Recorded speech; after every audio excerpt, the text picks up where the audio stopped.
Good evening, everyone, and welcome to Dahlgren Chapel of the Sacred Heart, the spiritual heart of the Georgetown community. I'm Father Ron Anton. I'm the superior of the Georgetown Jesuit community, and on behalf of the Jesuits, Father Mark Bosco and the Office of Mission and Ministry, and the Berkeley Center for Religion, Peace, and World Affairs, welcome to this inaugural Father Drew Christensen Holy Land Lecture Series. As a Jesuit brother and a close friend, it has been an honor to know, live, work, and play with Father Drew Christensen, especially this last decade when he was at Georgetown University. I think I can speak for almost everyone here when I say how much he is missed. This lecture is a fitting way to remember Father Drew and to continue to honor his deep desire for a just peace in the Holy Land.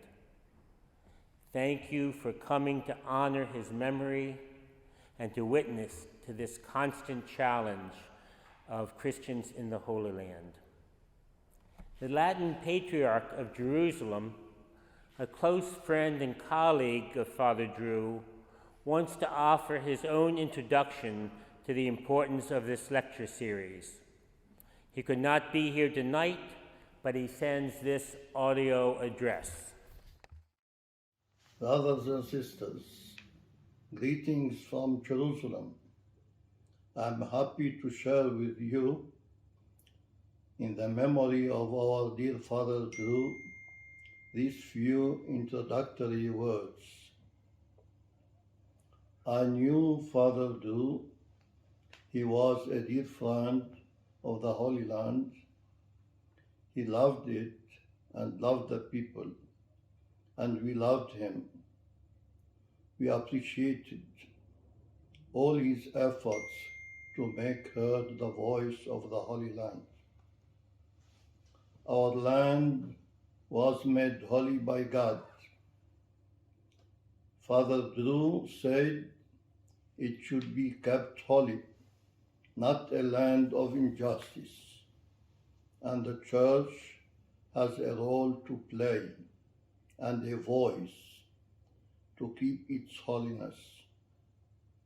Holiness means to see the face of God, to see the image of God in all humans, in the Israeli and the Palestinians alike. Seeing the face of God, one cannot remain oppressing his brother. Both Palestinians and Israeli have same rights: state, home, dignity, independence, freedom, and Jerusalem, holy city and capital for both. The Church must look more to the land of its roots.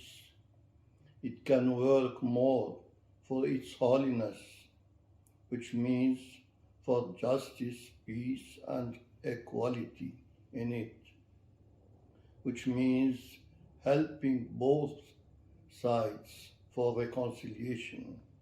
As said St. Paul, he gave us the ministry of reconciliation.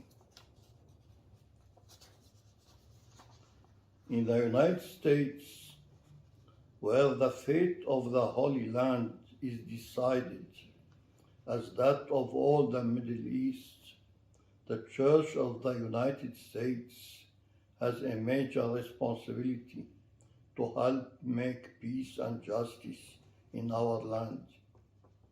When your government builds and destroys in our land and in the whole region, your Church should have a bigger role for making justice, peace, and equality, and show the truth in the land of God.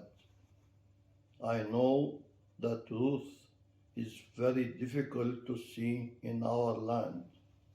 Though here in our land Jesus said, I am the truth, here also he said to Pilate, I came to bear witness to the truth. Yet much of the powers of the powerful of the world today concerning justice and peace in the Holy Land are still repeating the same ironic answer of Pilate, what is the truth? As Pilate of the past, the Pilate of today make them the truth as they want, according to their own interests, and so doing, those who are oppressed remain oppressed. Father Drew spoke for the truth.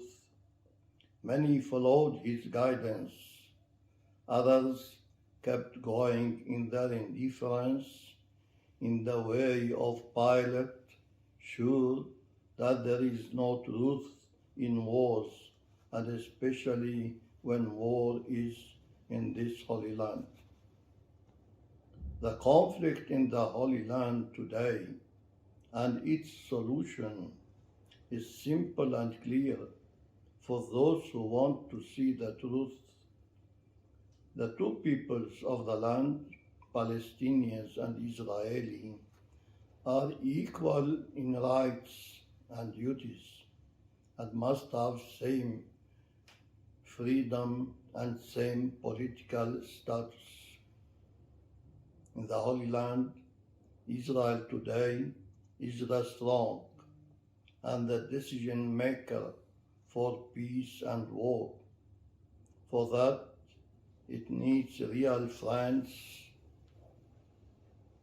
who have the courage to tell Israel the truth, to tell it when it is wrong and when it is right. Resolutions are already taken by the United Nations to put an end to the conflict. What is needed is a church or a world power who tells the truth to the friend Israel, who says to Israel and to the United States, put in execution the United Nations resolutions already taken. Have the courage to make justice, peace, and equality in the land made holy by God. Can the Church of the United States be this real and courageous friend who helps both Palestinians and Israeli for reconciliation? I wish this memory of Father Drew will move the waters and bring a true action for the reconciliation in the Holy Land. So the land made holy by God will be brought back to its holiness and be the land of life and redemption for its people. Jerusalem is the city of reconciliation, but it is itself in search of reconciliation. Jerusalem needs your action, you and many others, to help find truth and reconciliation, where Jesus said, I am the way, the truth, and the life. Pray and act. Thank you. Those were the words of Patriarch Sabah from Jerusalem, and we have much gratitude to him. For those who might not know, he's in his 90s. He wished he could be here with us in person. If you registered for this event, we'll send you the video where you'll be able to see subtitles and be able to hear just the beautiful words that he had to say about Father Drew and his legacy and his hope for peace. Our appreciation to him, and of course to the current Patriarch of the Latin Patriarchate in Jerusalem, Patriarch Pizzaballa, who blessed this event tonight and gave us the great privilege of having our speaker, who I will introduce in a few moments. I wanted to express appreciation to Georgetown, the Berkeley Center for Religion, Peace, and World Affairs, and the Office of Mission and Ministry. I had to read all those things because there were a lot of words, but great appreciation to Georgetown and to the Bethlehem University Foundation, who are co-sponsoring this event tonight alongside of Churches for Middle East Peace. So my name is Reverend Dr. May Elise Cannon. I'm the Executive Director of Churches for Middle East Peace. We call it CMEP for short. And Father Drew Christensen was a mentor and a friend and an incredible advocate of our work. He was a leading contributor and supporter. Churches for Middle East Peace has been around for almost 40 years, and I think Father Drew was involved just as long, if not longer. And I personally am grateful, and as an organization, we're grateful as well.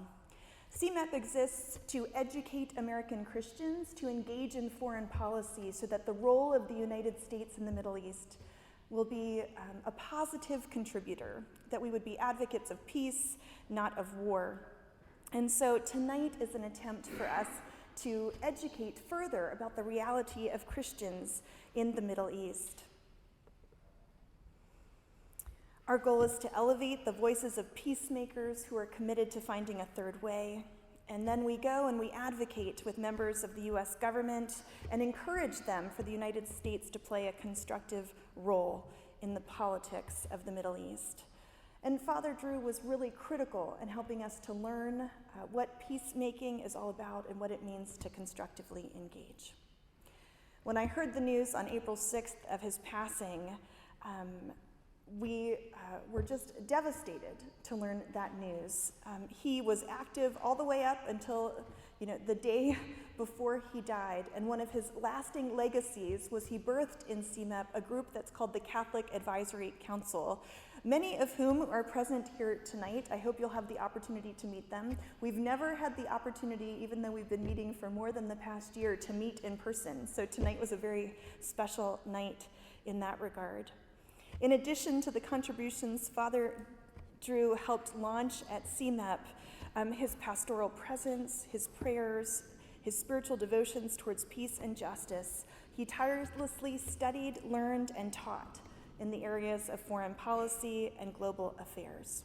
Most recently, he served as the Distinguished Professor of Ethics and Human Development in Georgetown School of Foreign Service and as a Senior Fellow at the Berkeley Center.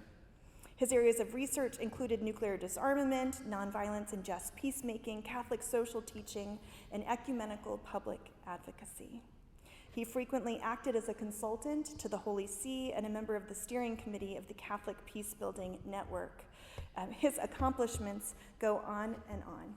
Father Drew published a few books and more than 200 articles that were translated into 5 different languages, and we did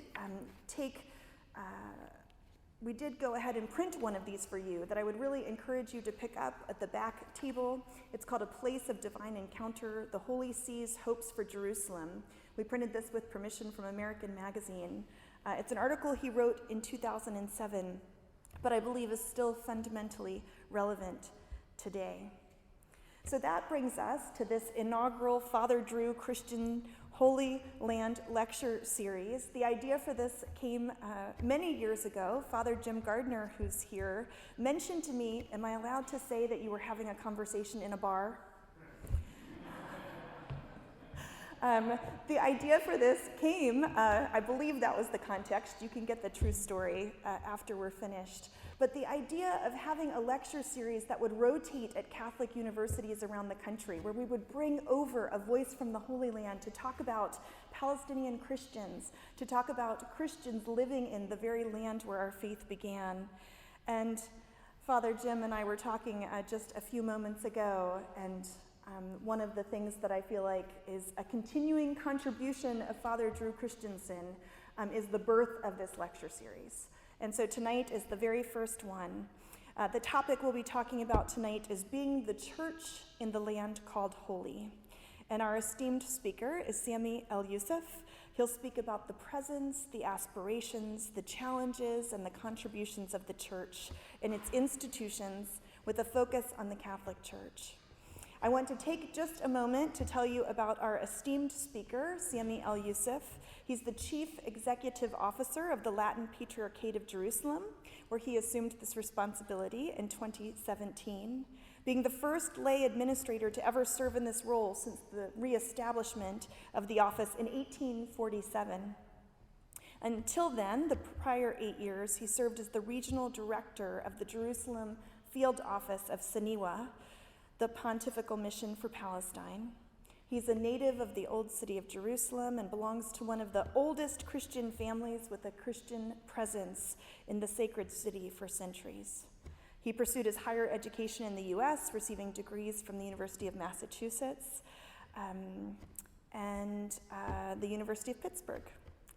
After a 24-year career in academia and holding several teaching and administrative positions at Bethlehem University, the last of which was vice president for finances and planning, he decided it was time to move on from the parochial ivory towers of academia, roll up his sleeves, and engage in humanitarian and development work within the Catholic Church.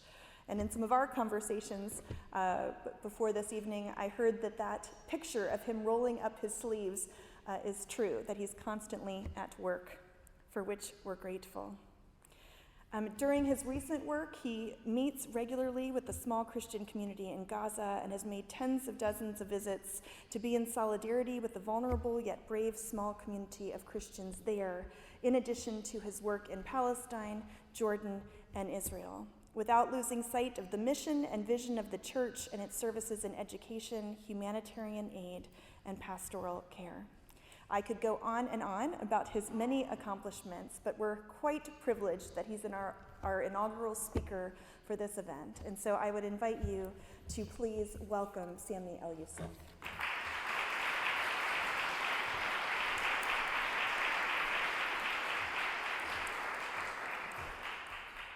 Good evening. Thank you very much for that wonderful introduction. I don't think I deserve it to that level, but nonetheless. It's wonderful to be here with you this evening and to see so many familiar faces. My colleagues from Bethlehem University, I'm very glad that you're here. Abuna Ramzi, Franciscans, and certainly, again, Bethlehem University Foundation represented here, and many other friends. So thank you very much for being here. I wanted just to start with a little disclaimer that I have had a little cold over the past few days, and if I start losing my voice, it's the good old flu. I did test today and it was negative for COVID, so no worries if I lose my voice. I do have some quick fixes in my pocket. I'll use them. I'll be interrupted by a minute or two. Well, allow me to start by thanking the main organizers, Christians for Middle East Peace and Bethlehem University Foundation, for this kind invitation to be the keynote speaker at this inaugural lecture series to honor the late Father Drew Christensen. I'm honored to be here at the Georgetown University campus, where Father Drew spent a considerable period of his life and work after having distinguished contributions throughout his life as a scholar, educator, and priest, who devoted his life to applying the rich tradition of Catholic social teaching to issues of human rights, interreligious dialogue, and peace and justice. This lecture is dedicated to his life and his love to the Holy Land. The Christian presence in the Holy Land and across the Middle East has always been a diverse one, as it covers a wide variety of churches and is older than many neighboring nation states. Jerusalem, for example, is the seat of 13 heads of churches, including the Orthodox, Catholic, and the evangelical churches. There are also over 125 Catholic religious congregations with presence in the Holy Land. Some are monastic in nature, while others are apostolates of service, especially in the fields of education, healthcare, and social services. For the past few centuries, these communities have operated under many governing authorities, from the Ottoman Empire to the British Mandatory Palestine and the modern states of Jordan, and lastly, Israel and Palestine. which has some influence on the population. As a matter of fact, people of my generation have a unique history with each successive generation born under a different governing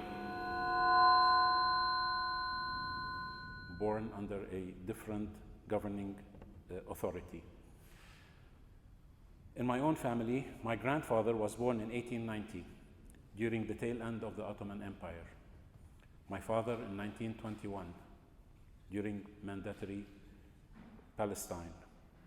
I was born in 1960 during the Jordanian rule.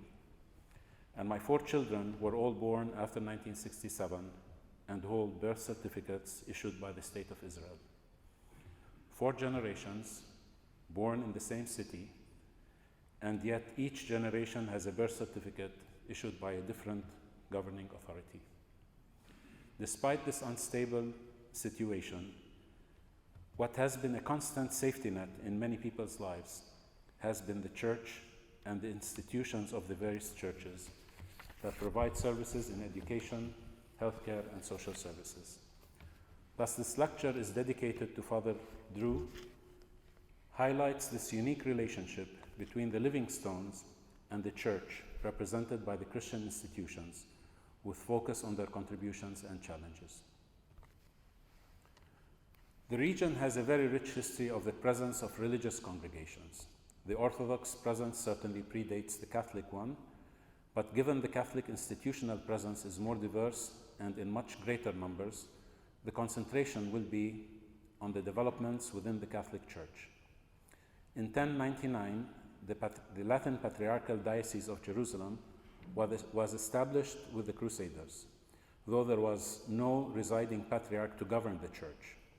Due to this void, Pope Clemens VI asked the Franciscan friars, well represented here tonight, in 1342 to act as the guardians of the holy places and assure the presence of the Latin Church in the Holy Land and ensure the growth of the local church. This lasted for approximately 500 years. In 1847, Pope Pius IX re-established the Latin Patriarchate, which marked the return of many religious orders and congregations to the Holy Land that we see today. There are 30 men, religious orders and congregations maintaining convents, monasteries, schools, hospitals, academic institutions, and social programs. Among the most numerous are the Salesians of Don Bosco, the Monks of Bethlehem, the De La Salle Brothers, the Benedictines, the Dominicans, the Incarnate Word missionaries, and certainly the Jesuits. There are also 73 women religious orders and congregations in the Holy Land. The largest is the Congregation of the Rosary Sisters, founded in 1880 by a Christian Palestinian from Jerusalem, Marie Alphonsine Ghattas, who was canonized and declared saint in 2015. This congregation runs many schools and other institutions, and the sisters serve in many of the Latin parishes. The first congregation of women to arrive in the Holy Land in 1848 was the Sisters of St. Joseph of the Apparition, serving in schools, hospitals, parishes, and a retreat house in the diocese. In addition to these orders and congregations, there are also 20 institutes of consecrated life in the Holy Land, a very rich presence. The beginnings of the educational aspect of these religious orders can be traced back to the 16th century, when the Franciscans opened a school in Bethlehem around the year 1518, followed by schools in Jerusalem and Nazareth. However, due to the prevalent political climate, the work of such congregations was limited in nature until the 19th century. Towards the end of the Ottoman rule, most services provided to the Arab communities in education, health, and social services were indeed offered by these religious congregations, given the neglect of the governing authorities. As a matter of fact, the records of the Department of Education for the years 1913 to 1914 in Palestine demonstrate that 90% of all elementary school students in historic Palestine were educated at congregational schools, with a mere 10% educated at the public schools. Such religious congregations intensified their work in the second half of the 19th century with the establishment of more schools, hospitals, clinics, orphanages, and old age centers. And during that period, various churches were involved, including the Orthodox, Catholic, and evangelical churches. The work of such religious congregations was dramatically expanded during British Mandate of Palestine, given the encouragement and support provided by the British government. A number of additional schools, special needs centers, and orphanages were started in addition to the expansion of existing institutions. This expansion continued after the 1948 war in both Israel and Palestine and became an integral part of the services provided in these sectors. Though with the passage of time, a small number of institutions closed down due to reductions in external funding or lack of new vocations, most other institutions continue to provide their services until today. What has further characterized the work of these church institutions is the quality of services provided, especially in education and health, as these institutions were manned by members of these congregations who had vocations in these disciplines. A little bit about the statistics on the Christians in the Holy Land. In 1947, the population of then historic Palestine was a little over 1.8 million, including a little over 1 million Muslims, 608,000 Jews, and 145,000 Christians. That translates to a Christian population between being about 7.9% of the total population, or 11.9% of the Palestinian population. Today, the combined population of Israel and Palestine is approximately 14.5 million. Had the Christian population been maintained without any increase, there should be well over 1 million Christians in the same geographical territory as in 1948. However, our reality, unfortunately, proves otherwise. Israel today has around 9.1 million people, 74% of whom, or roughly 6.8 million, are Jewish, 21% are Arab, 1.9 million, while the rest, being around 5%, are characterized or classified as other, who are mostly non-Arab Christians and other religions. Of the Arab population, the indigenous Christians constitute around 170,000, or just under 2% of the population of the State of Israel. The Palestine scene, regretfully, paints an even bleaker picture, where Christians constitute at best about 48,000 in a population of around 5.4 million, spread 3.2 million in the West Bank and 2.2 million in Gaza. This is under 1% of the population and gradually decreasing. If we review the statistics for Bethlehem, being the birthplace of Christ, the number of Christians back in 1947 was about 85%. But by 1998, the figure declined to 40%, while today that number is estimated at under 18%. If we also look at the figures for the Gaza Strip, the Christian population there is a mere 1,000 people, which is 0.05% of the population, compared to about 3,000 people just a few years ago. The reasons for these sharp declines in the Christian presence are many and varied. The main reason is the political instability and the repeated conflict between Israel and the Palestinians, leading to harsh economic conditions, lack of freedom and security, and more recently, the spread of pockets of fanatic Islamic movements across the Middle East. With these declines in the Christian population, we can see why the trends have become very important, especially that they do not match in any way the Christian institutional presence in our region and its value and active contribution to the service sectors. To be able to truly appreciate the Christian institutional presence and its contributions in Israel, I'll start with Israel. Today there are 47 Christian schools serving a total of 33,000 students to all faith traditions, including Christians, Muslims, Druze, and Jews. In addition, there are approximately 40 kindergartens serving the Arab population. These schools serve 50% of all Arab students in Nazareth, 80% of this group in Haifa, and 40% in Jaffa. As far as the health sector, there are 4 major hospitals and numerous clinics and dispensaries, with 5 institutions catering to the needs of people who are physically or mentally challenged. As for other institutions, there are no less than 4 institutions that provide safe havens to the youth, as well as 15 community centers that cater to the general public. Finally, a striking presence is the large number of scout groups that belong to the 2 largest churches, where there are 18 Catholic scout troops and 14 Orthodox.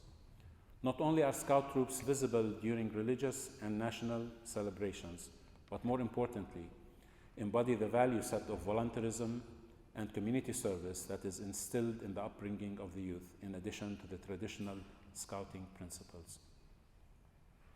As for the Palestine scene, one of the bright stars in the Holy Land are the institutions of the various churches providing services in the areas of education, health, and social services. According to a very recent study, there are 296 institutions of the various churches in Palestine, including 93 working in education, such as schools, colleges, vocational training centers, and higher education, 19 providing services in the health sector, such as hospitals and clinics, 47 providing social services, including orphanages and old age centers and other social protection, and 77 working in a variety of other sectors, including sports, environment, and culture, as well as 38 youth and scout centers. Further, and according to the same study, the 296 institutions provide employment to over 9,000 employees, 56% of which are Christian, serving an estimated 37% of the Palestinian population. So the under 1% is serving 37% of the Palestinian population. This certainly is a disproportionate contribution of service to the community, where the demographics of our region are such that the indigenous Christians are around 220,000 people, or 1.5% in Israel and Palestine combined.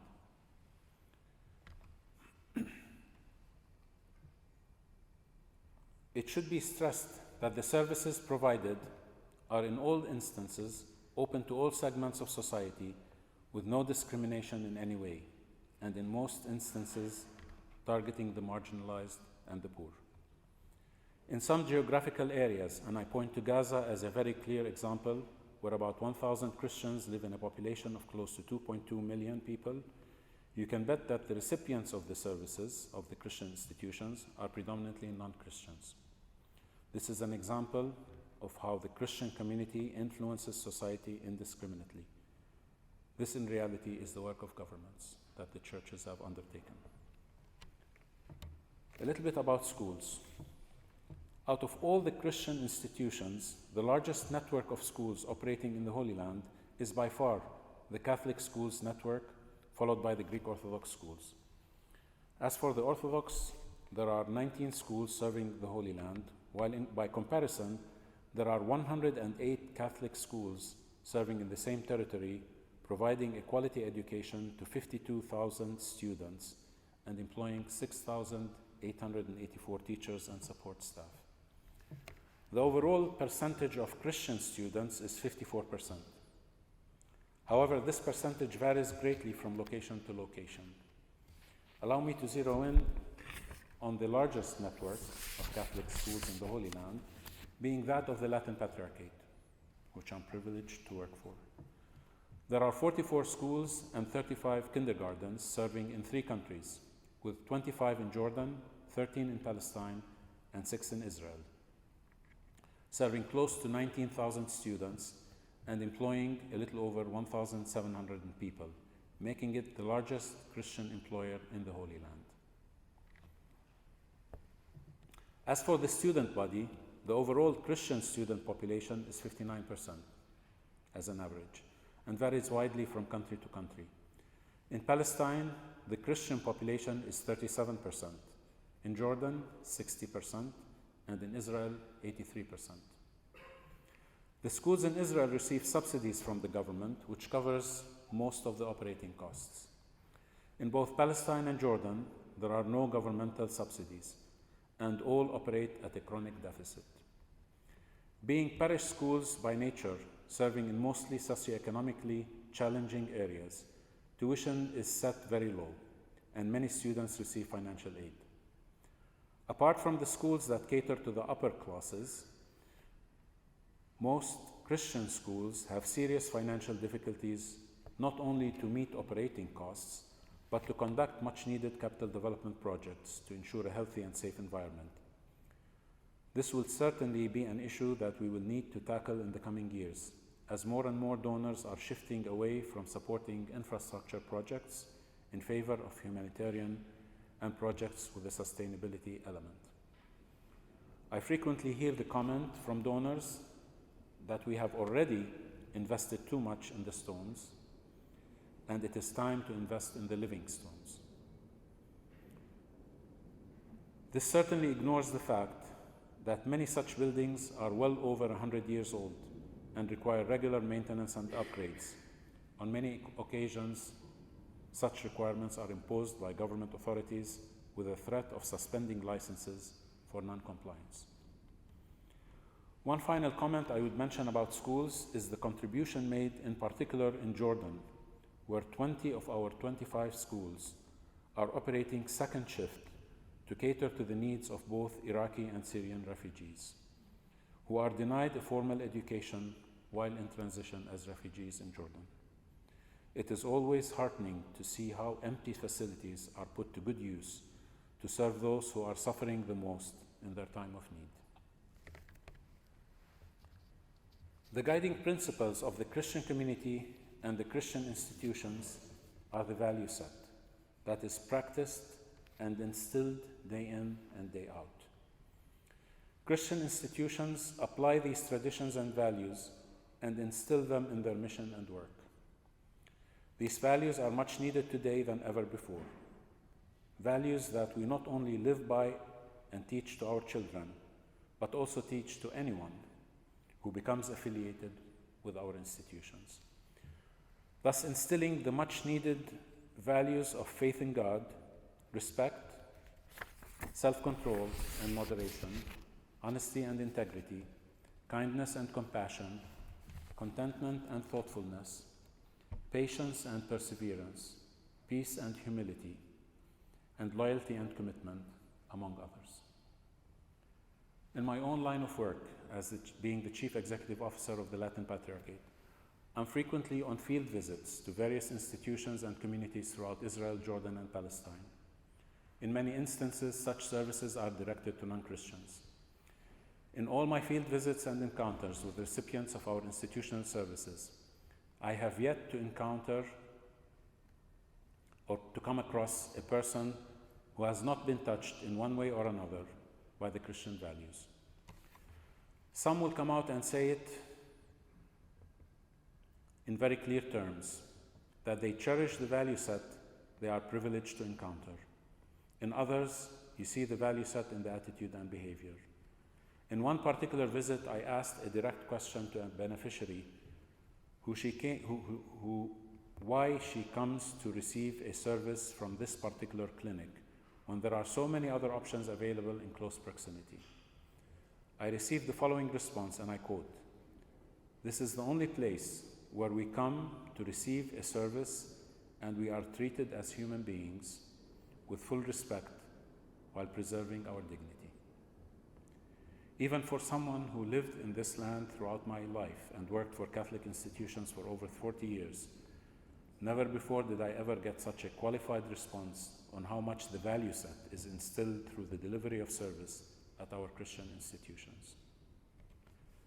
I will also mention another example when, due to severe financial difficulties, an initial decision was made a few years ago to close down one of the Latin Patriarchate schools in Ain Arik. And I know there is a guest here from Ain Arik.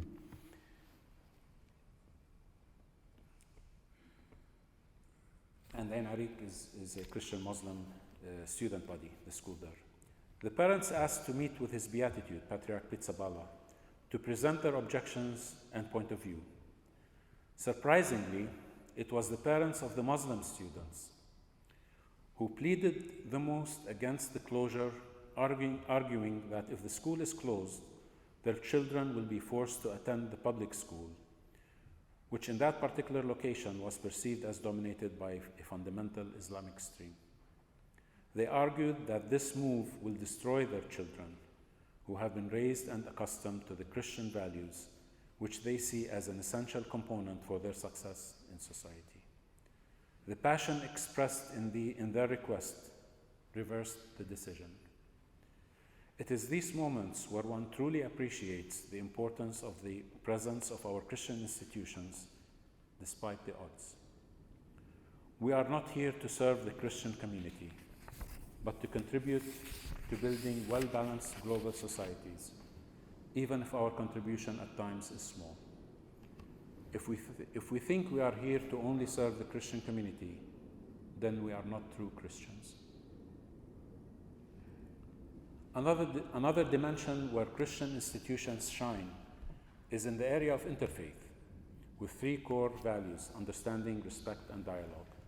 As mentioned earlier, in many instances, our institutions offer services to beneficiaries of different faith traditions. In Palestine, this clientele is mostly Christian and Muslim beneficiaries. In Israel, in most instances, depending on the location and the type of service, the beneficiaries are Muslims, Christians, Druze, and Jews. One can only imagine the interfaith dialogue that is lived rather than being taught or discussed in academic conferences or between religious hierarchs, including muftis, rabbis, and bishops, and we don't want to underestimate that dialogue.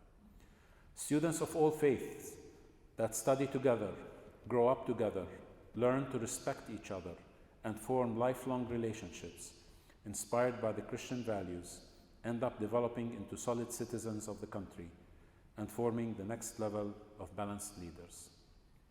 What better example do we have than Bethlehem University? What better interfaith appreciation and dialogue than what goes on in the classroom or in a hospital room, where patients, regardless of their faith tradition, learn to appreciate each other as equal human beings, believing in the one God. Even when there is violence on the streets and societies are completely polarized, these institutions remain immune to the calls for hatred and revenge that you hear on the streets. Father Drew was always proud of these daily experiences and a fan of the institutions that fostered such dialogue. He also understood the need to also set the bar high with the religious hierarchy and worked tirelessly through the U.S. Catholic Bishops' Conference to advance issues of interreligious dialogue. Just a little bit about the humanitarian work of the Latin Patriarchate. The Latin Patriarchate runs the largest humanitarian support program intended to give a dignified life to those living on the margins and are most in need. Thousands of beneficiaries benefit from the various components, ranging from support to school and university students who cannot afford tuition, support to medical emergencies for those who do not have medical insurance, support to hundreds of elderly who are not covered by an insurance and have chronic diseases that require monthly prescriptions, as well as social assistance to those who cannot sometimes put food on the table or pay their basic utility bills. There are additional programs designed to target specific areas, including support to Iraqi refugees in Jordan, the Gaza Youth Employment Program, and the East Jerusalem Fund, targeting families caught in the politics of the city with pending family reunification applications. For the Iraqi refugees in Jordan, there continues to be in excess of 30,000 refugees still stuck in Jordan, of whom an estimated 12,000 are Christian. For these refugees, neither Jordan nor the UN agencies offer any support, let alone that they are not allowed to work. The Church took it upon itself to offer them support given the traumatic conditions for many of them forced out of Iraq at gunpoint while not being allowed to take anything with them, some arriving in Jordan without identification. As for the Gaza Job Creation Program, it came as a result of the high unemployment rates in Gaza, being close to 50% amongst the general population and 70% for the youth and women groups. If you are a Christian young woman in Gaza, it is next to impossible to find employment. The program now employs 65 people placed at various Gaza institutions, each according to their education and training, and gives this group an opportunity to get out of the Christian bubble and be part of society at large. The feedback received from employers is always shining, and 25 of them were able to secure jobs where they were initially placed past our funding. The program has given these young people a new lease on life and slowed down dramatically the Christian youth immigration out of Gaza. Another important element of the work is to provide support for migrants and asylum seekers, especially in Israel, where the actual number of this group is a moving target, as it very much depends on the decisions of the State of Israel. In all instances, their number is in the tens of thousands, and the Church has taken upon itself not only to provide pastoral services for their spiritual formation with masses in 7 or 8 languages on a weekly basis, but also to provide legal and social support to many of them through setting up daycare centers and other services. I would also mention an important recent shift in our humanitarian programs, being the introduction of capacity building and empowerment programs, and we have a wonderful program in collaboration with Bethlehem University to enable people to upgrade their skills, to be able to either land a job or start or expand their own small business as a means to get them off our humanitarian support. There are many success stories to share, and we hope to be able to invest more in this direction in the near future. The impact of the current political stalemate. There are many challenges facing the Holy Land today, the most difficult of which is the continuation of the conflict between Israel and Palestine. A conflict that formally started about 75 years ago with the establishment of the State of Israel in 1948 and solidified in 1967, or 55 years ago, with the illegal occupation of the West Bank, including East Jerusalem and the Gaza Strip. Thus, the continuing occupation and major expansion of land confiscation and settlement construction, coupled with the breakdown of negotiations between the two sides, have led to repeated conflicts, some of them major ones, including the First Intifada in 1987, the Second Intifada in the year 2000, and several successive wars for various periods on Gaza. But apart from labels, one must acknowledge that the current situation is a very dangerous one indeed, where we see total polarization between two people and three faiths who are supposed to live as good neighbors, side by side in peace and harmony. Government incitement level on both sides seems to demonize the other and spread hatred and suspicion of the other. The separation wall meant not only a physical barrier, but a very psychological barrier, since the human face is lost between the two sides. Most of the younger generations of Palestinians and Israelis do not interact with each other, and stereotypes are entrenched.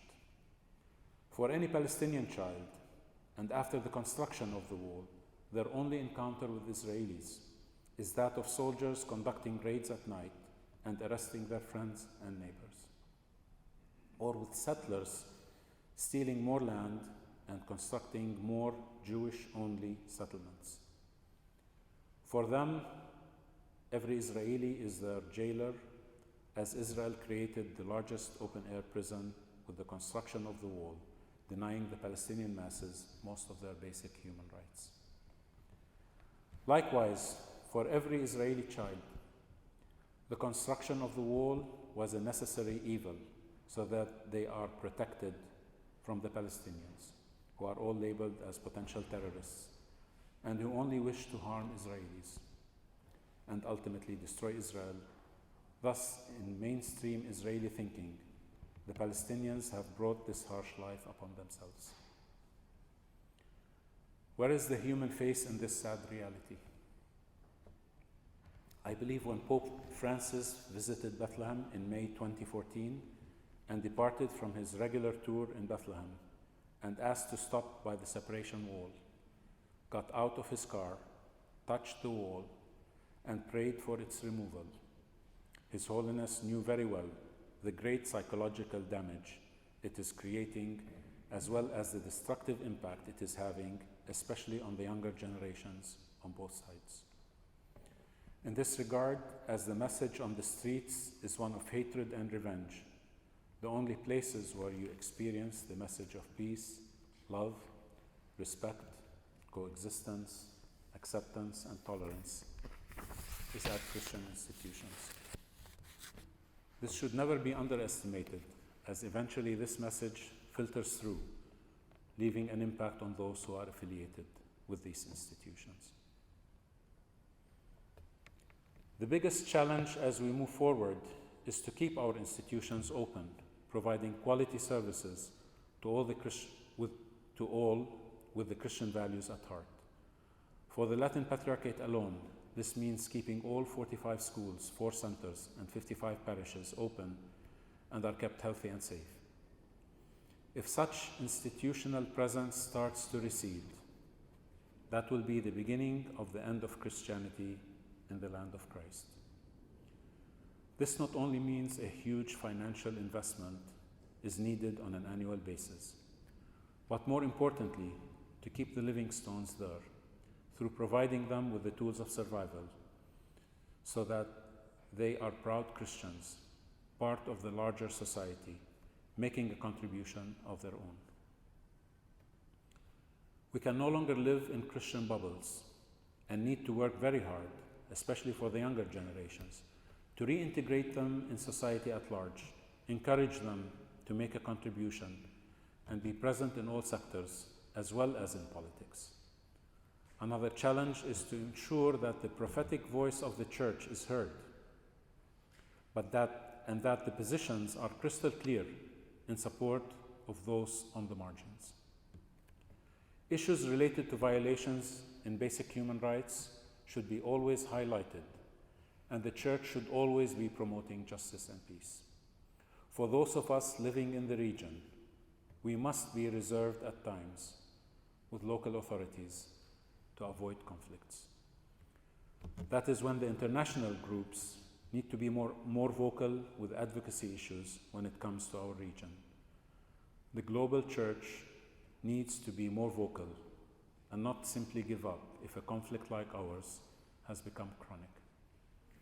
Father Drew fully understood this and was always a staunch advocate for human rights and spent a lifetime advancing Catholic Church contributions to peace in our world and the advancement of justice for those facing oppression. The construction of the separation wall and the continuing occupation has created a situation that only fosters more polarization, demonization, hate, and fear of the other. Thus, more emphasis must be placed on the Christian institutions to work harder than ever before, to instill that message of hope and faith in the people under their care.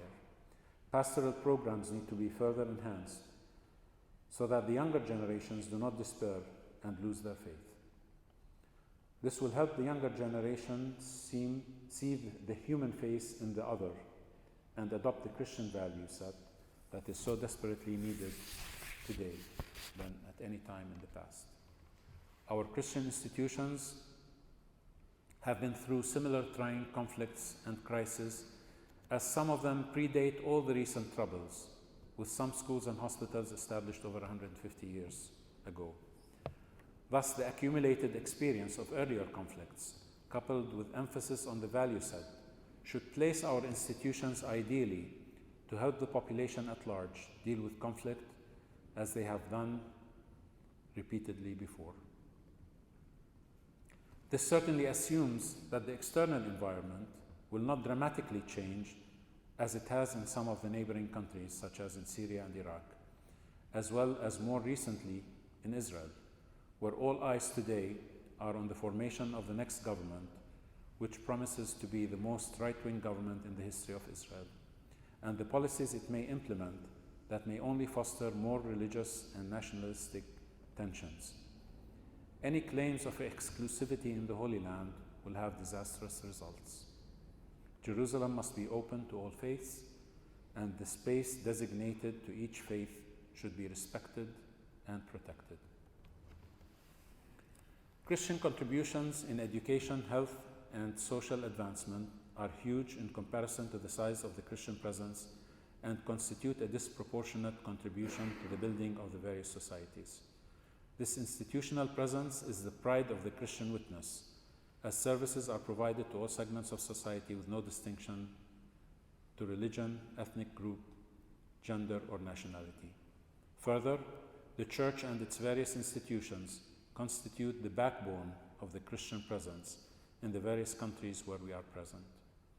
Generation upon generation has been able to carry this tradition and keep these institutions open and thriving. However, with the changing face of the Middle East at large, and the Holy Land in particular, will we be able to maintain the tradition and keep this Christian witness alive? Will the living stones remain, or will they immigrate, leaving a Holy Land consisting of churches and monument holy sites manned by a few religious men and women? This is the challenge for all of us as we move forward. This, in short, is being church in the land called holy. Father Drew was part of it all with his passionate love to the Holy Land. May his soul rest in eternal peace, and may the ideals he lived a lifetime defending be preserved. Thank you for your kind attention.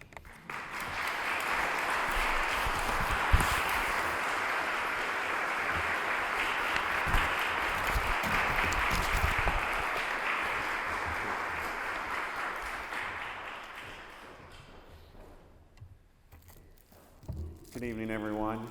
I'm Jeff Aboud. I'm chair of the Catholic Advisory Council for Churches for Middle East Peace. Thank you for I'm always struck by the impact and the hope that the church has in the Holy Land, so thank you for bringing that to us. I wanted to invite you, we're going to open it up for Q&A. We also invite you, there's some free literature back on the back table there, you're free to take. I think there's some books. And some handouts and some articles by Father Drew, if you'd like to do that. I did ask one of Georgetown's finest, Shadi, if you'd ask the first question, and then we'll just go from there. Thanks. Thank you, Mr. Yusuf, for coming to speak with us today. My name is Shadi, I'm a sophomore at Georgetown. And my question for you is, given the struggles of Palestinian Christians face in daily life and their rapidly declining presence in the Holy Land, how are you able to stand up for your rights and affirm your identity in a way that is both effective and Christ-like? I think the most effective way is really to strengthen the institutional presence. This is where they feel they are part of, and this is where they feel through which they can make a contribution to society. The youth do not have it easy in the Holy Land, I must admit. Identity is certainly a problem, especially if you look at the Israeli side, for example. If you are an Israeli citizen of the State of Israel and you are Arab and you are Palestinian and you are Christian, I mean, how do you put it all together in a sense? You know, where are your affiliations? You know, you're Palestinian, but yet you pledge allegiance to the State of Israel because you are a citizen of that state. You're Christian, you're Arab, in a sense, by culture and language. How do you put it all together?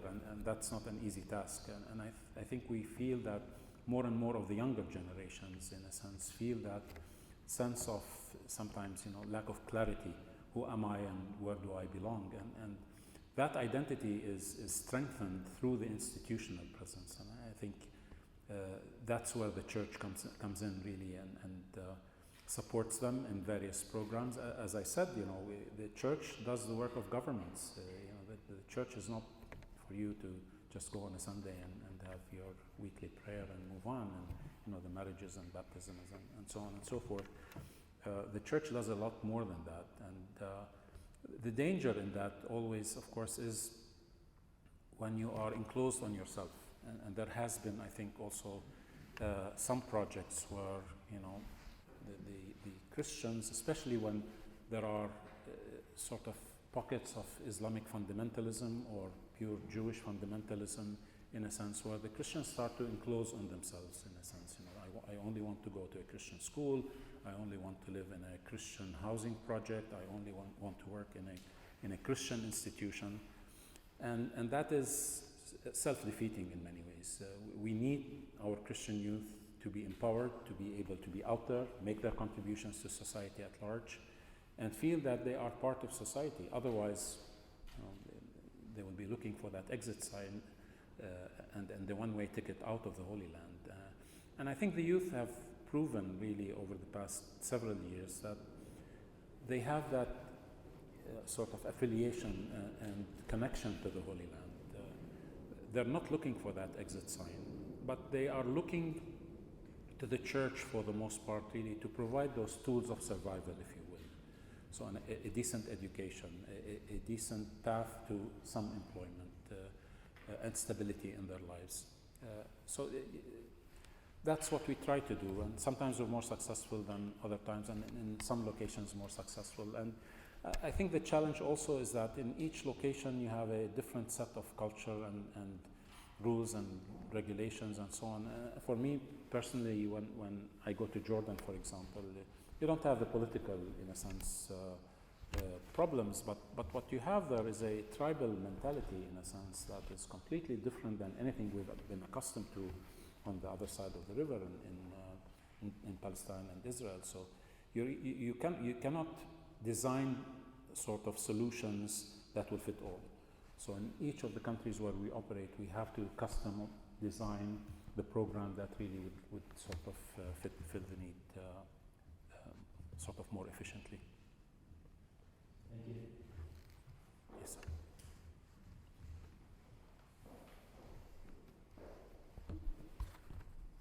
Good evening, Brian Cotton from Los Angeles. You mentioned in your talk the world churches should speak up and address this issue. What is the specific message and who should it be directed to? I think the specific message really should be that this conflict has already been or gone through for too long. And it cannot continue endlessly. It has to come to an end. Anyone who loves the state of Israel, in a sense, should be the first to speak out and encourage the state of Israel that the road that it has chosen for itself so far is only leading to more conflict and will not get us anywhere close to any peaceful resolution anytime soon. It's only entrenching, I think, more the status quo that have existed. So I think the basic message really that this occupation must end, that there has to be some track, and I'm not sure, honestly, to be completely honest with you, I don't know what that track will be today, because I mean, we spoke about the two-state solution, and the two-state solution certainly at some point seemed that it may be feasible, it may be doable. Today, if you travel the roads of the West Bank, you know immediately that that track is no longer a possibility, realistically. The settlement project has expanded way too dramatically over the past several years and will continue with the new government. I think it will accelerate at that track. So if you really look at a two-state solution, I think that, to me, that seems to be a distant dream. I don't think that will happen anytime soon. Impossible to separate. A one-state solution, Israel will never accept that. Israel will not accept equal vote and equal rights, and because that basically will no longer be a Jewish state as they wish it to be, certainly almost overnight. So Israel will never accept a one-state solution, at least a democratic solution that will be there for all its citizens. What is left is the status quo. That will not work either. There has to be some track, basically, some creative vision, I think, and a will on both sides to sort of look at more creative ways to reach out. But this conflict cannot continue on the track that it has been for the past decades. And the message of the church, I think, has to be a very clear message that violations in human rights cannot be tolerated. People have to be called to the task, basically. And there cannot be this two standard, basically, for Israel and for the Palestinians. So I think the message really has to be addressed, I think, for the most part, to the American administration. If there is anyone that can influence, I think, the track that Israel is on, it will be the American administration. Unfortunately, there were very high hopes when President Biden was running for office, basically, that after the sort of dramatic decisions of the Trump administration, which was completely anti-Palestinian, that with a new administration in Washington, basically, that and with the promises that were made, at least, that there was some hope that finally maybe someone is coming into the White House that is willing to put a little bit more pressure on Israel and lead it to a path really that will get us somewhere. Unfortunately, after 2.5 or maybe 3 years now, 2 years I think in office, almost all the promises done and answered, nothing has happened actually. So I think the message has to be, I think, to both Europe and to the United States in particular. Europe is willing to pay the bills, basically, surprisingly. Economic development, if you talk about economic development, the amount of money that is pumped from Europe towards the Palestinian Authority is an incredible amount. The projects that Israel fosters between European countries and Israel in particular in research, development, and so on and so forth are incredible, basically, in their magnitude. But yet Europe does not feel that it can have a political voice, in a sense. So they're willing to pay the money but not influence the track, in a sense. So I think the Europe and the United States, I think that message should filter through to them.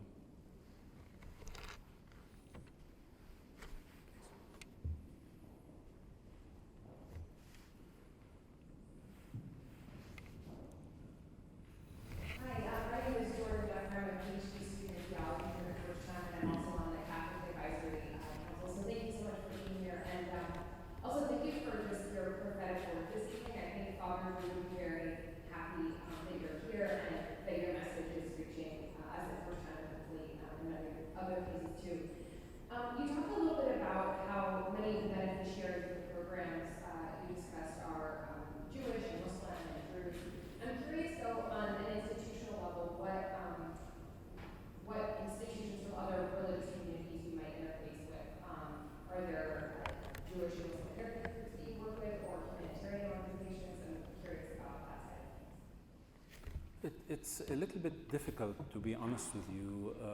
If you are on the Palestinian side, in a sense, to engage into any meaningful programs with Israeli counterparts. Today, the mood is that these are characterized as normalization programs, and they are not welcomed within Palestinian society. The Palestinian Authority, although it has its own track with Israel and Israeli politicians, in a sense, does not allow, in many ways, moving forward into normalization projects per se, without the political conflict be resolved first.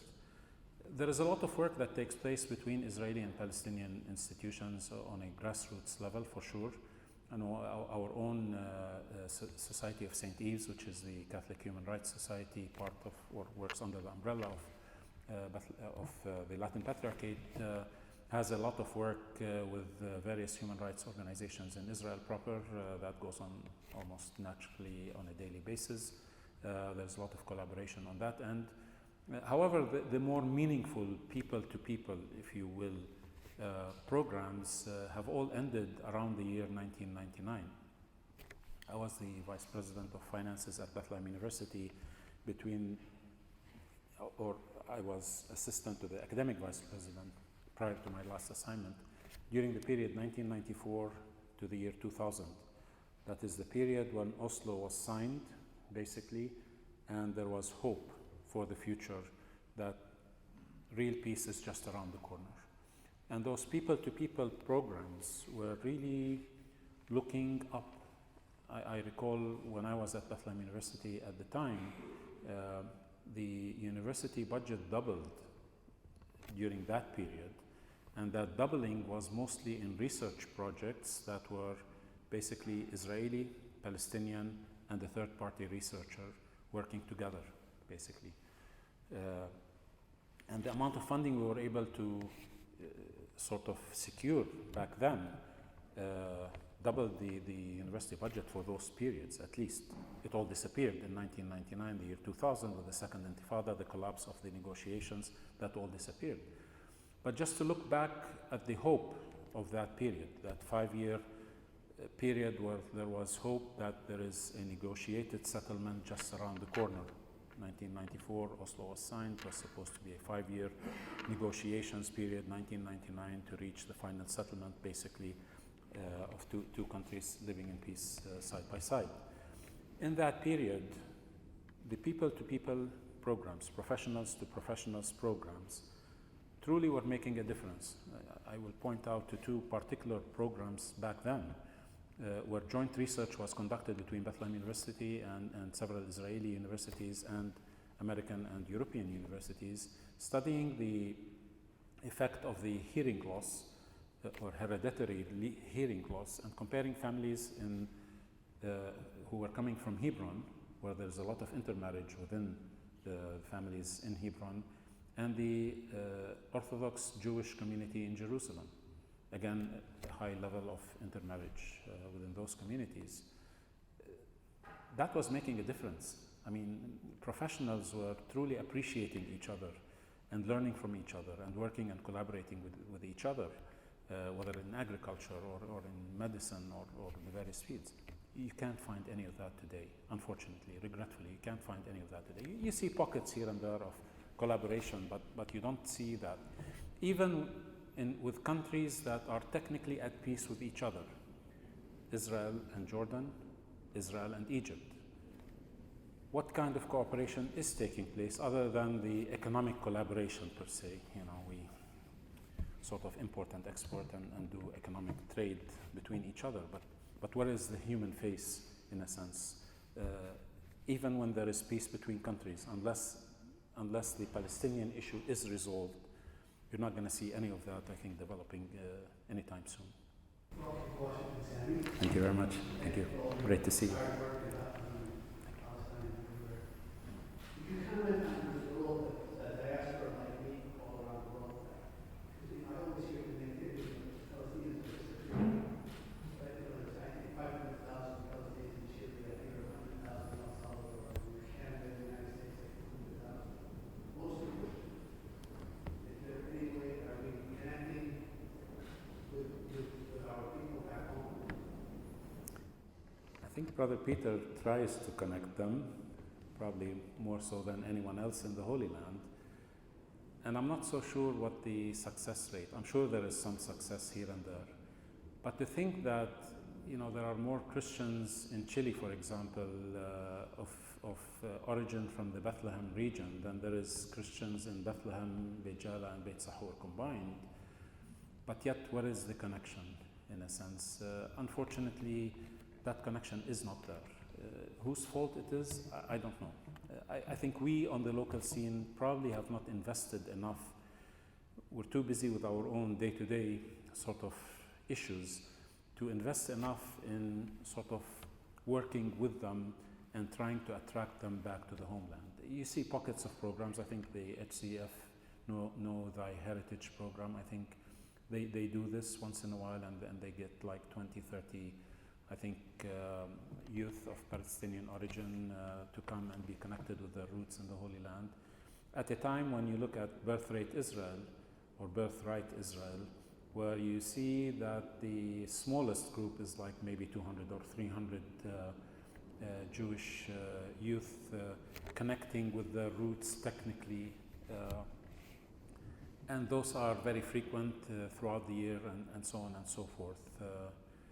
So it's a two-way street. I'm not sure. Once they leave the country, maybe they're too traumatized to look back. I don't know what it is, but somehow that connection is not there, and that connection should be better. I know for the benefit of both sides. I mean, you out here want to connect with your roots and understand that history and be part of it all. I think there's a lot to be proud of, I think, of what is going on at home. But yet that connection is not there. And whatever you can do, you live in this country and you're totally committed to Bethlehem University and to other institutions in the Holy Land.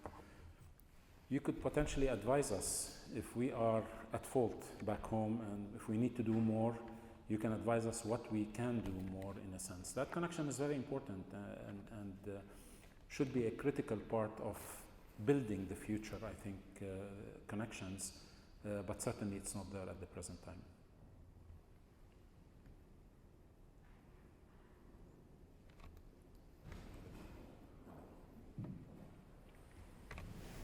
The three questions. The first one is about you, the second about the political role of the church, and the third about Kairos Palestine. The first one, they're coming from the mission village mainly and serving the youth there, establishing this nice Christian movement. Most of the youth there, they went to the university, and now they don't have jobs. So what is the role of the church to support them to find jobs? Because they're also losing the hope and they're looking for any opportunity outside of Palestine. The second one is the political role of the church. I'm giving you an example in 2002 when the Nativity Church was sieged and attacked for more than 40 days.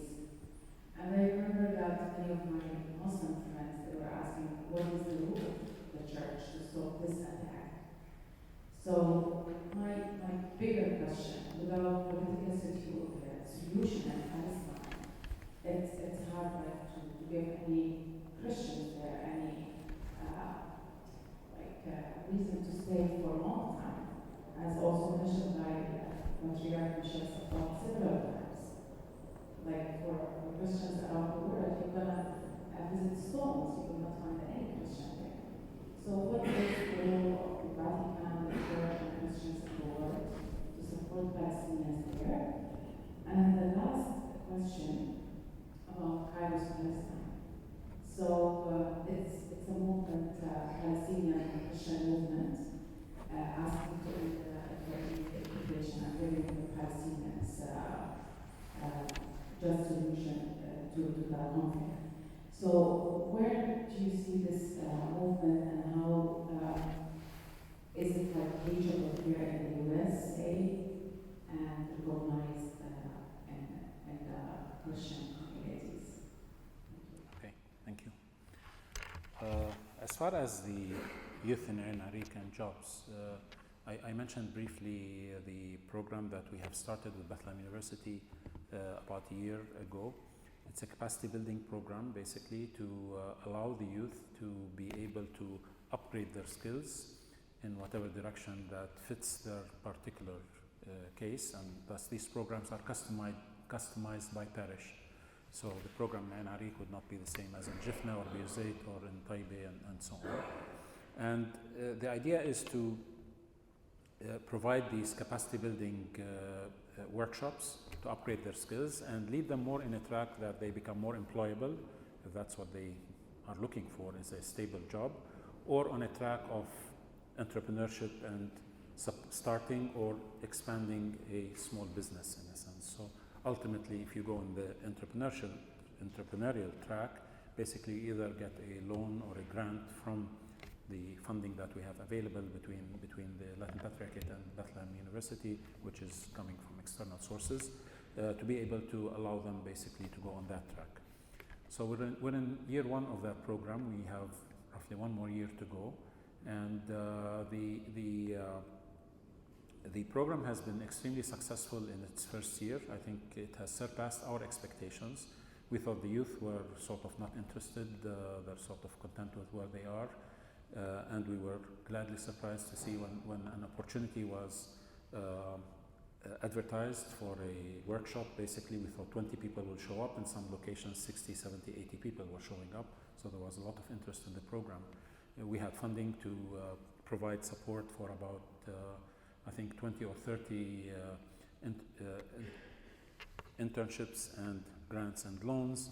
Ultimately, we received 150 applications, so we're soliciting additional funding for that program to be able to allocate for much more than the 20 initially foreseen in the program. So we're actively doing that.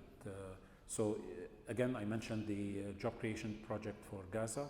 This is a unique program really that I think has done wonders in not only getting the Christian youth out of the Christian bubble and the environs of the church itself, basically, but out in the community with their contributions and getting valuable experiences there. So we're doing what we can within the limited resources that we have available to us. As far as the political role of the church, that's a tough one, I must admit. And I did mention briefly in my talk that we must be reserved locally at times because there is a price to pay. If we're too vocal locally, there is a price that is sort of levied by the authorities, regardless on who those authorities are. Sometimes it could be Hamas in Gaza, sometimes it's the Israeli government. So if you speak too much, basically, and your voice is too high, sometimes there is a price to be paid. And thus we have learned our lesson locally, at least, that we must balance what we say, otherwise we get in trouble.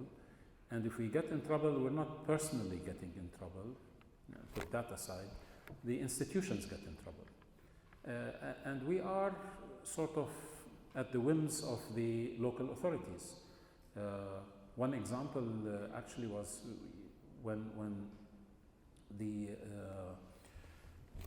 municipality of Jerusalem imposed these incredible property taxes on the churches and froze our bank accounts. That was in February 2018, I believe, when the bank accounts of all the churches were frozen. I recall it was the last 2 days of February, when we were ready to pay 2,000 employees spread in 3 countries, Israel, Palestine, and Jordan, and your bank account gets frozen by the Israeli authorities. What can you do? You're crippled. You can't do much. So sometimes we have to learn our lessons locally, to weigh what we say and try to be as diplomatic as we can, and at times we have to be more vocal as well. The church itself, I think if there is a clear position of any church, it is the Catholic Church.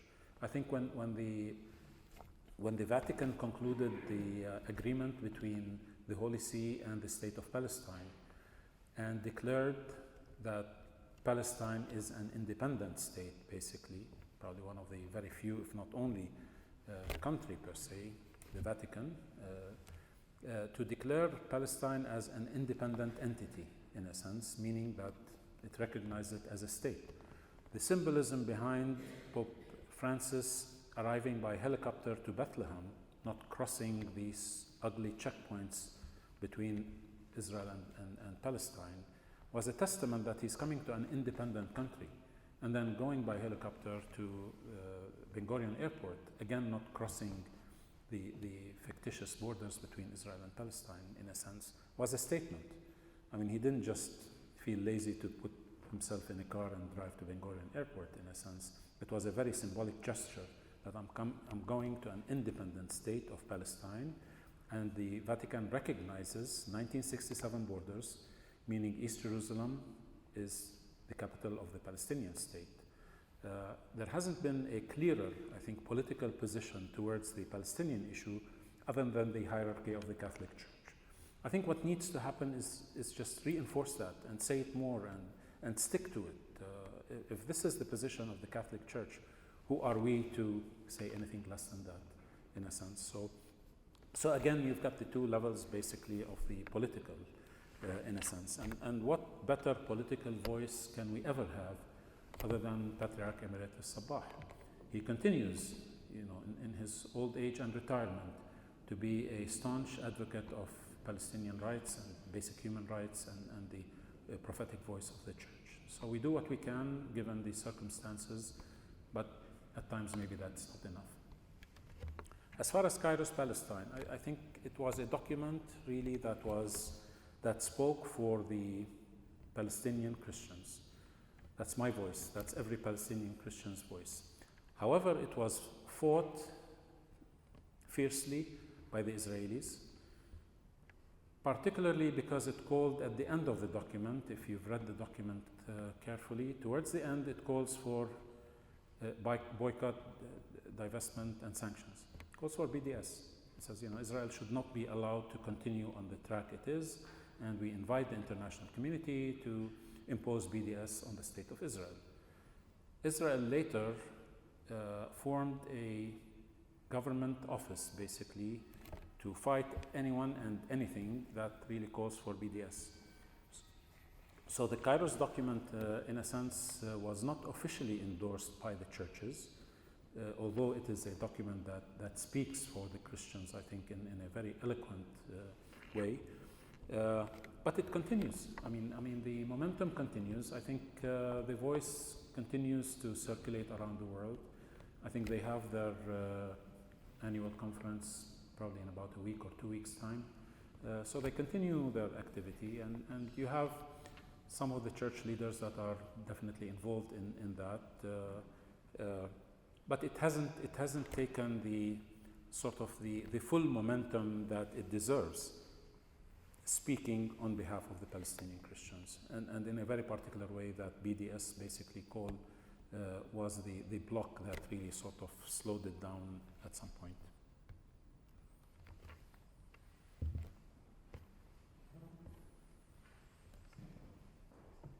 Last question. Okay. Marshowitz, among other things, I'm a faculty member at the Jewish Temple Center. I think you mentioned that 80% of the kindergartners in Haifa are taught by Catholic schools. I'm interested in that. I know something of Haifa, and my sense is that maybe of all the cities in Israel, it's more integrated in terms of the various religions and groups. Maybe opera is different a little bit. Yeah. But I'm wondering why 80% of kindergartners, is there a fall off later, and has that had a very positive effect on bringing communities together? That's question one. Question two, about the U.S. Evangelicals. My sense is that they're very supportive of the state of Israel, and I wonder if they're contributing more to the problems that the Palestinians have. Thank you. I think the high percentage in Haifa, I think, is attributed to the quality of the education, in particular amongst the kindergartens available in Haifa. As far as the evangelicals, yes, the impact is very, very destructive, to be honest with you. When Israel in Jerusalem, for example, is holding Jerusalem Day is probably the most racist day in the year that is celebrated by Israel, which is technically the reunification of Jerusalem in the eyes of the fundamental Jewish movements, basically. So they're technically marching in the tens of thousands through the predominantly Muslim quarters of the old city, chanting death to the Arabs, and they all need to be kicked out, and so a very racist day in its nature. And you see the evangelical Christians at the forefront of these processions. What message is it really giving what is the Christian voice of participating in racist marches through Jerusalem on the most racist day during the year, in a sense. And where does that put us, local Christians, in a sense? Honestly, it endangers the presence of the local Christians, because in the eyes of, not everyone is entirely educated in the Christian faith and the interreligious and the Christian presence and so on and so forth. And yet when they see the Christian presence at the forefront of racist marches in Jerusalem, that is quite destructive, really. And some people cannot differentiate. You Christians, you are part of that, in a sense. And why should we be in a position to try to explain who we are and what we do and what our contributions are to the building of societies, when you have a few, they're not few actually, to be honest with you, they're not few. And yet what message is filtered through? So yes, the message is destructive. I think their presence in these functions and their unlimited support, actually financial and political and otherwise, is quite a destructive influence, I think, on the Christian presence in the Holy Land. I was told this should be the last question. Thank you very much. Indeed.